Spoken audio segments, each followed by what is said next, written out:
Assim, a paz do povo de Deus, deixar para vocês hoje 1 Reis 19, do 19 até o 21. Capítulo 19, versículo 19 ao 21. Elias partiu e encontrou Eliseu, filho de Safate, arando um campo. Havia 12 parelhas de bois no campo, e Eliseu arava com a última parelha. Elias se aproximou de Eliseu, lançou sua capa sobre os ombros dele e continuou a caminhar. Eliseu deixou os bois ali, correu atrás de Elias e disse: primeiro deixa-me dar um beijo de despedida em meu pai e minha mãe. Então seguirei. Elias respondeu: pode voltar, mas pense no que ele fiz. Eliseu voltou para sua parelha de bois e os matou. Usou a madeira do arado para fazer fogo e assar a carne. Distribuiu a carne para o povo da cidade, e todos eles comeram. Então partiu com Elias, com seu ajudante. Bom, essa passagem de 1 Reis 19 fala sobre Elias, o profeta, né? Que em um dado momento, todos os profetas morreram e só ficou ele. E bateu medo. Então entrou numa caverna. E aí, depois você lê 1 Reis 19, para você entender melhor dessa passagem. Mas o que eu quero passar para vocês hoje é do 19 ao 21, versículo, né, que tem um tema específico que é o chamado de Eliseu. Então, Elias, ele entrou dentro dessa caverna com medo, porque o profeta também tem medo, o profeta também precisa de socorro, o profeta também às vezes fraqueja. A gente acha que porque é profeta é de ferro, mas não é. E aí o Senhor mandou ele ungir 3 pessoas e uma delas foi Eliseu. Eliseu foi ungido, né, por comando do pai.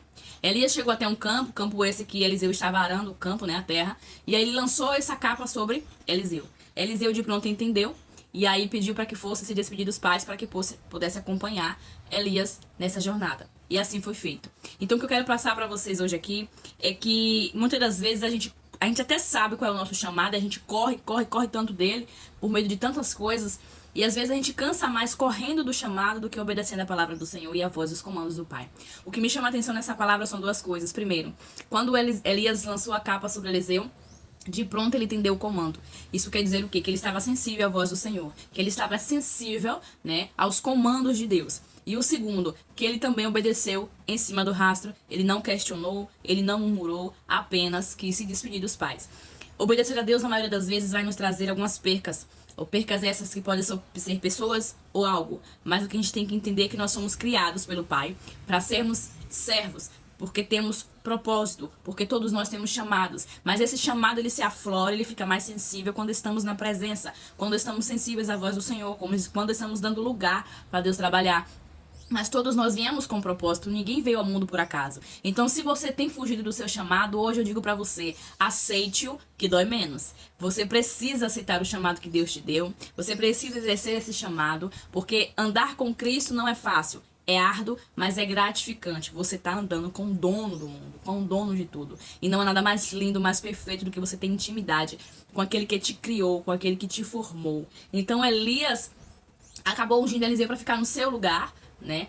E Eliseu ele recebeu porção dobrada do poder, da unção que Elias tinha, né? Que Deus deu a Elias. Então o que eu quero falar pra vocês são 3 coisas. Primeiro, aquilo que você não tem mais capacidade de fazer, Deus unge outra pessoa em teu lugar. Se você tem chamado, aprenda e entenda com o seu chamado, aceite e faça acontecer. O terceiro é obediência sempre em primeiro lugar. Aquele que obedece à voz do Pai recebe bênçãos sem medidas. Por mais que a gente tenha que deixar pessoas e algo para trás, a gente entende, ou temos que entender, que mesmo deixando para trás, estamos indo fazer a obra de Deus. E quando a gente faz a obra de Deus, Deus cuida do que é nosso. Deus cuida das nossas coisas. Então, em nome de Jesus, entenda hoje que você tem chamado. Você sabe qual é o seu chamado? Você tem exercido o seu chamado? Ou você tem fugido dele? Eu lhe garanto que é mais cansativo fugir do que exercer. Deixa Deus te usar nessa terra, porque você foi criado para fazer coisas extraordinárias. Você foi criado para fazer o que o Senhor quer que você faça. Então entenda hoje que você tem que deixar a porta do seu coração aberta para Deus entrar e trabalhar, porque Jesus te ama e Ele pode mudar a tua história. Basta você dar lugar, deixar, acreditar, continuar e perseverar. Deus te abençoe, em nome de Jesus.